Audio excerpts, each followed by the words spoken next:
Good afternoon, everyone. I am Erika Salsona, and I am the first reporter of Group 4. I will be discussing about the credit manager and the current status and functions of credit manager.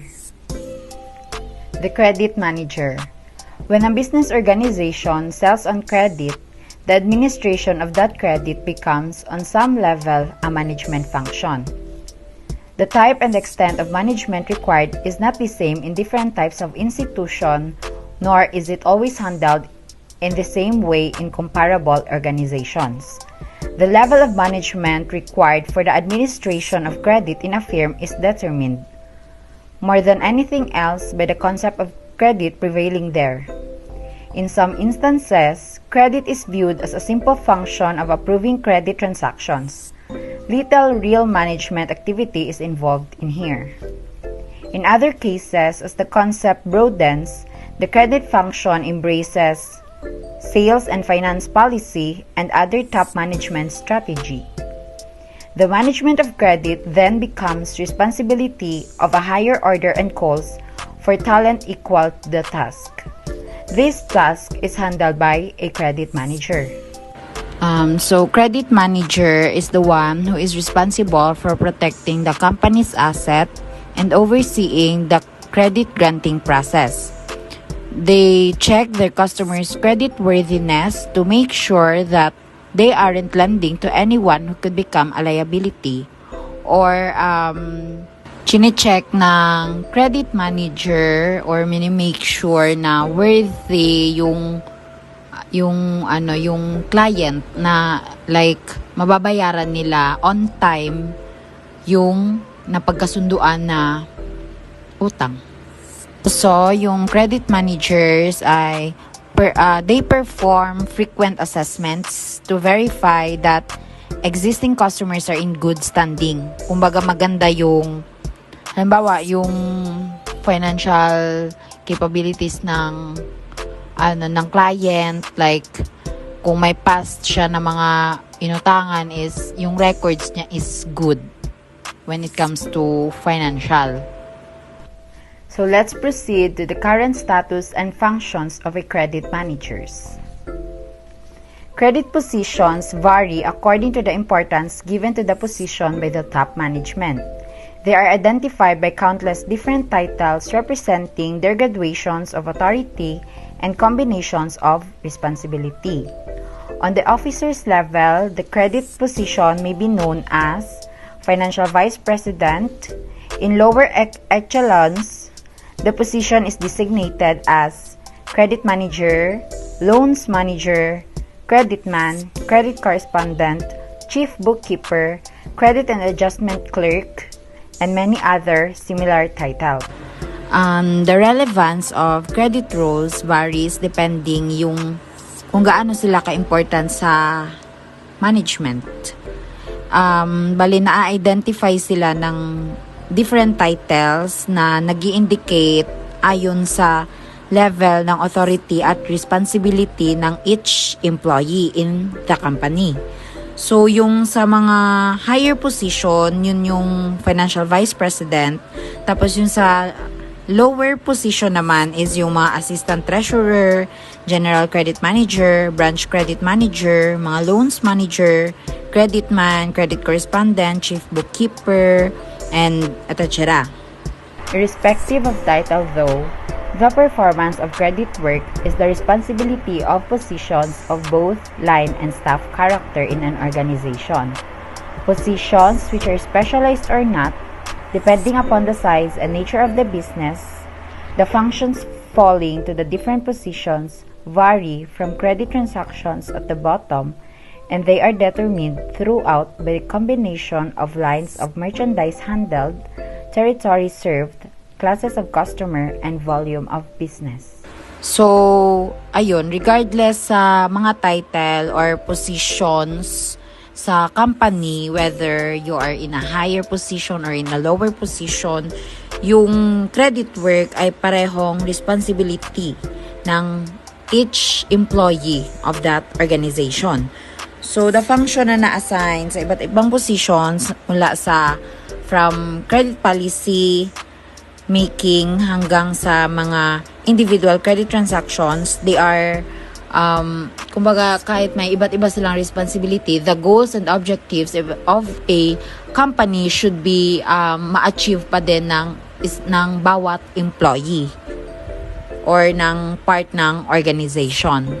In companies where the management of credit occupies a top position, the credit manager or executive usually reports directly to the chief executive or chief corporate officer.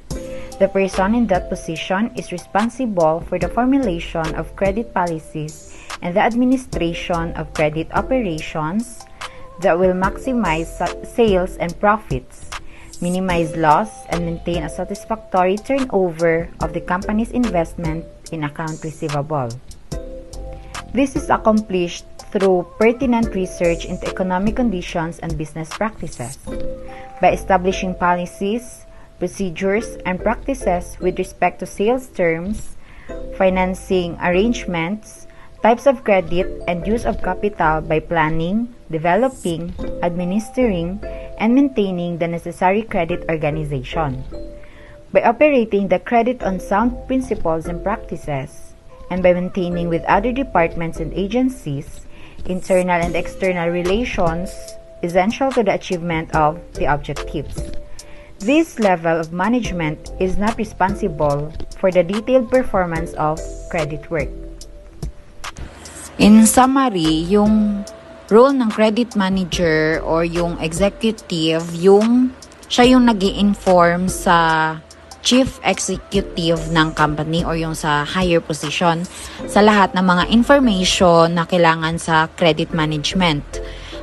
It is because kasi siya yung in charge sa mga credit policies at sa mga operations para tumaas ang kanilang mga sales ng company or that business at makaiwas sila sa mga losses at syempre yung mga kailangan na i-maintain ang return on investment. So, yun yung role ng credit manager. Yun yung function niya in that company to inform the chief executive or into the higher position.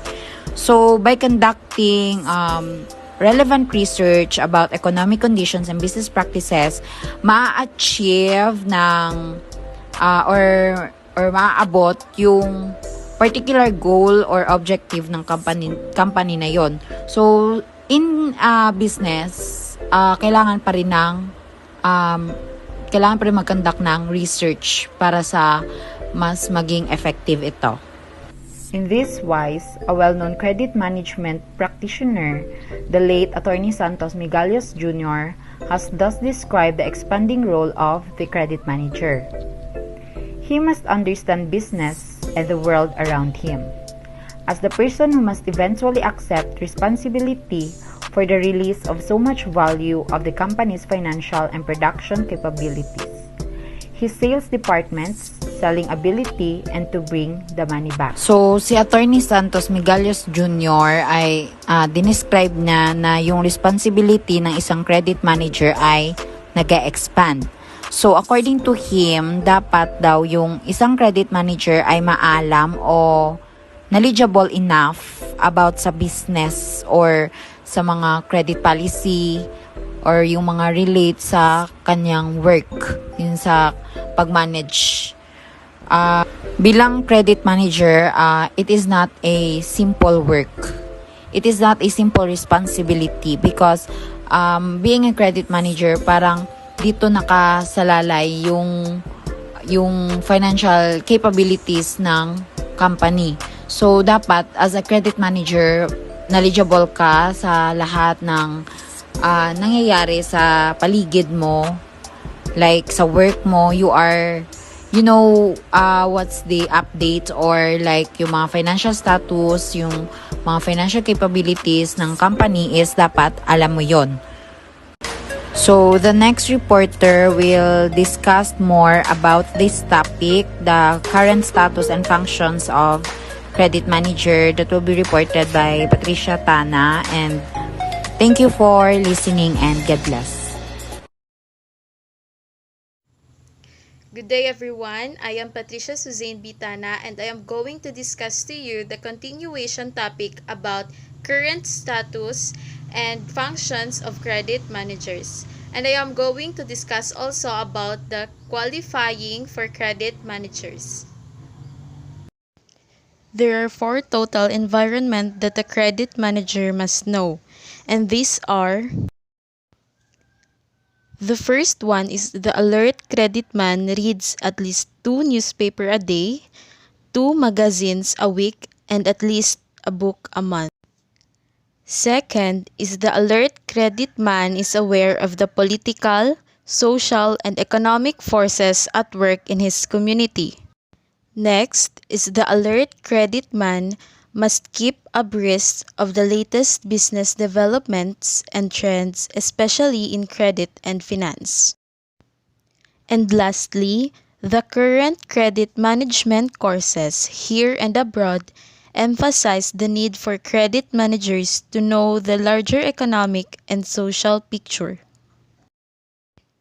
For example, ang isang graduate sa School ng Credit and Financial Management, which is open sa Harvard University and Dartmouth College. Every summer ay nag-o-offer sila ng mga subject for the practicing executives beside pure credit management subjects, at ito ay ang mga financial management subject, managerial psychology, computer application to credit decision making, current trends in marketing, economics of money and credit, management policy, management of human resources, and lastly, the management science approaches to credit and financial manager. Financial management. It is for us to know and learn the strategic planning, organizing, directing, and controlling of financial undertakings in an organization. Managerial psychology. This subject is a subdiscipline of industrial and organizational psychology. Ang focus nito ay kung gaano ka-effective ang individuals or group sa kanilang workplace by using behavioral science. Computer applications to credit decision making.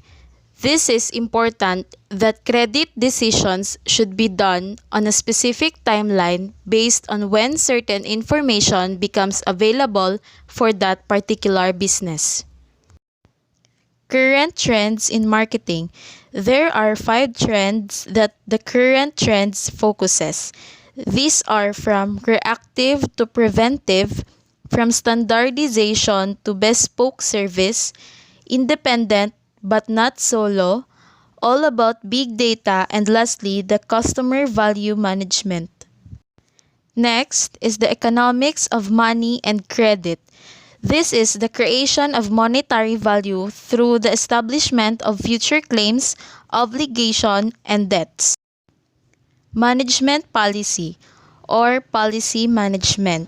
It is all about the process of creating, communicating, and maintaining the policies and procedures within an organization. Management of human resources.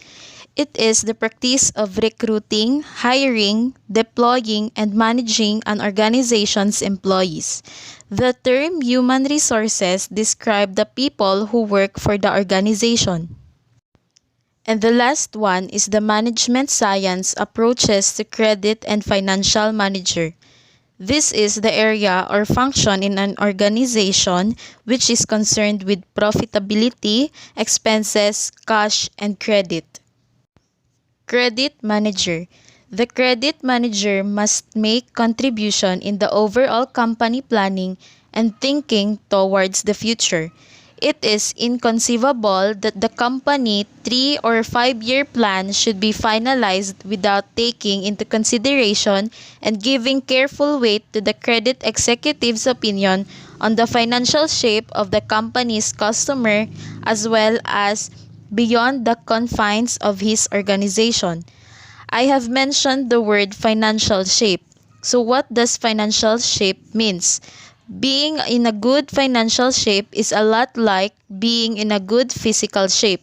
generally means doing things to improve the current state of the company. For example, si credit manager ay dapat maging smarter imal sa pag-manage it money it sang company. Dapat isipon gid it mayad ni credit manager if makamayad baga sa financial condition it anda nga company bago na i-approve the financial plan nga gin-present kana. Next topic is about function of credit manager. Credit manager does not occupy a top position but is still highly placed in the organization. The person in charge directs all credits and collection activities and is responsible for the interpretation of policy and its application. Si credit manager do in charge sa credit organization aga-train sa mga personnel. So, credit manager plans, executes, and coordinates programs for the operation of the credit department, approving major credit extensions, deciding borderline cases, and reactivating dormant accounts. He also directs the work of collecting. Credit management. It is in the lowest administrative level. The person holding the position of credit manager or equivalent is responsible for the actual extension of credit in accord with established policies. The credit manager's chief duties relate to the extension of credit in analyzing requests, conducting credit investigations, evaluating credit risks, setting credit limits, and referring credits to higher authority.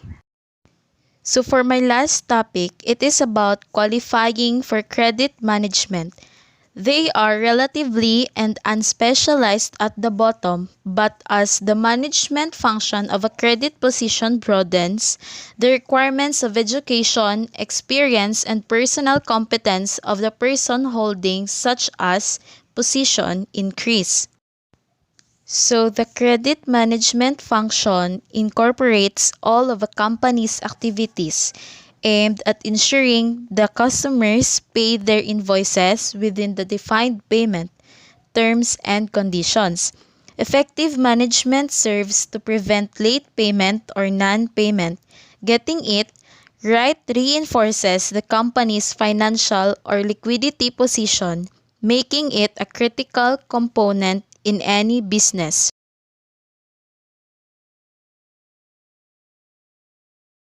Good day everyone, I am Lea Fe Navarrete and today I will be discussing the operational management and departmental management.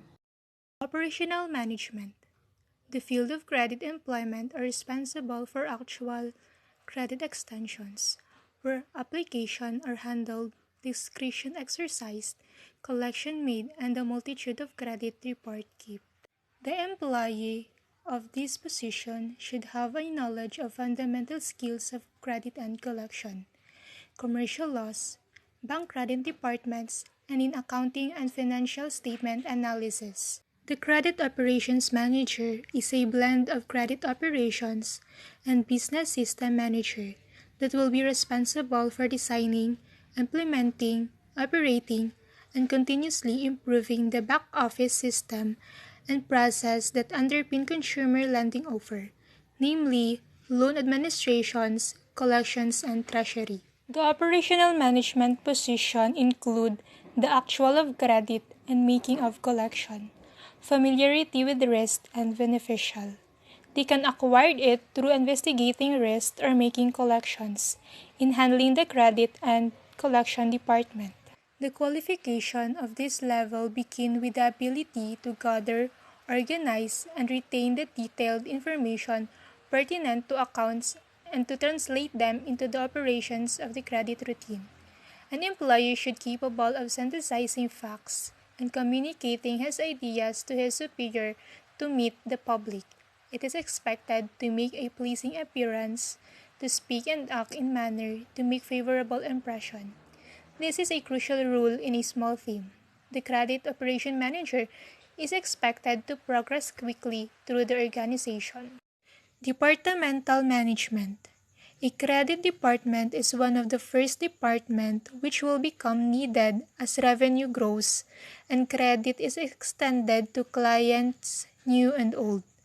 The types of transactions specific to your company will determine how rigorous your company needs to be in development of its credit department. Specification for a departmental managership would generally include experience of 5 or 6 years in credit and collection work. Breadth of experience is necessary. It includes exposure to the various aspects of credit activity. Experience for this level of management include the risk research and appraisal. It should evaluate the chances of future events. Also, credit extension and collection supervision. Extension of credit means making of borrowing. Selecting and vetting borrowers is required to ascertain borrowers' competence to utilize the funds to generate an income and their ability to pay back the principal amount and interest. Also include the contact with other company with customers and institution related to credit and collection. The qualification for this position attained through experience. It requires mutual development that can be acquired usually through college education. Knowledge in the area also required, plus principle of business management and economics. Deeper penetration is desirable for department management. On this level, additional personal qualification is required. It is essential to possess the maturity of outlook and stability of character which produce willingness to assume responsibility for situations difficult to handle. Also, perseverance toward unformulated conclusion and performance of those limited below. Consideration within or without the organization is important. Good day everyone, I am Ara Marie Maglunob and today I will be reporting the executive management and the business and social status of credit manager. So the first is the executive management. In a few establishments, in many mercantile houses, and in most financial and banking organizations, credit management reaches a level of executive capacity. It is attained by growth out of lower credit positions and by the encompassment of broadened business activities. Education carried further in the principles and practice of credits and collections, and in accounting, and some practical experience with the credit aspects of finance, law, and business administration are desirable. So the executive management is the highest level of management in an organization responsible for planning, leading, and controlling a business. Senior managers may report to a chairman and board of directors. Alternatively, they may report a level lower to the chief of executive officer or the president of an organization. In qualifying for executive management, you must have MBA or master's equivalent, ability to create reports and presentations, great public speaking skills, operating and supervision experience, and capable of eliciting confidential information. Next is the business and social status of credit manager. In retail store, a large percentage of credit positions is held by women, while on large retail institutions, the managers of credit and collections is more often a man. Mercantile and manufacturing establishments employ credit and expert specialists. Banks, credit information agencies, and trade associations also employ many people in different phases of credit work. Modern credit manager feels a strong responsibility to the economy of this country as a whole. Credit managers play a critical role in keeping their company's finances well balanced and positioned for growth. The modern credit manager controls their company's credit policies, establishes optimum levels of risk, and decides how much credit to extend to customers as well as the terms of payments. The modern credit manager has a diverse role that involves working closely with sales, marketing, risk, and finance departments to produce the best outcome for the company. An increasing part of this is integrating the right technology to make sure that they stay ahead of the competition and can optimize their sales and financial health. After the financial crisis, effective credit management balancing credit extension with liquidity is more crucial than ever. If companies want to reach their full potential, an intelligent credit management system is critical, and the modern credit manager is a key part of this. Good afternoon, everyone. My name is Teodea Janinne and Macavinta from Bachelor of Science in Business Administration, major in Financial Management. So now, I will report about competence and capability, communication, constructiveness, and creativity. Competence and capability. The first C of a credit man, of course, is competence, and he should know his area of responsibility. He must be aware of institutional viewpoints and correspondingly acts in behalf of the institution as a whole. He should know and understand the goals, objectives, and policies of the company, of the other departments in the business organization, of his own department, which is credit, and he must have a clear understanding of what the endpoints of his efforts are should be.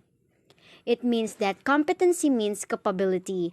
Although we use it to mean someone have enough qualification, it comes from word compete, meaning that somebody with competency is good enough to compete with other candidates. The second one is communication. Communication, the credit man, by the very nature of his function, must be a good communicator. He must have the ability to effectively convey his ideas, and this includes not alone the preparation of reports and correspondence, but also the delegation of duties and corresponding authority to subordinate. It means that communication is our foundation for sharing information between two people to ensure that everything is understood and can be acted upon. Without communication, mission failed and others can not help to fulfill the mission. Another reason communication is important is because you leave others out of the loop and they cannot inform higher the proper status of what is going on. The third one is constructiveness. The credit man must be positive and constructive in his approach to both credit and collection management. It means that constructiveness is the seat of initiative, creativity, and originality. It confirms the capacity to plan and construct, to design and invent, to organize and devise ways and means of carrying out projects. With ingenuity and dexterity, it is localized on the temples below ideality. The last one is creativity. Creativity is another cardinal C of credit man. The key to creativity, it is said, it is develop a broad personal interest, concerned with both marketing and finance, keeping pace with changing times and changing conditions, constant pursuit of creative answer to new questions. It means that one of the key requirements for entrepreneurial success is your ability to develop and offer something unique to the marketplace. Over time, entrepreneurship has become associated with creativity, the ability to develop something original, particularly an idea or a representation of an idea. Innovation requires creativity, but innovation is more specifically the application of creativity into a usable product or service. In the entrepreneurial context, innovation is any new idea, process, or product, or a change to a new existing product or process that adds value to that existing product or service.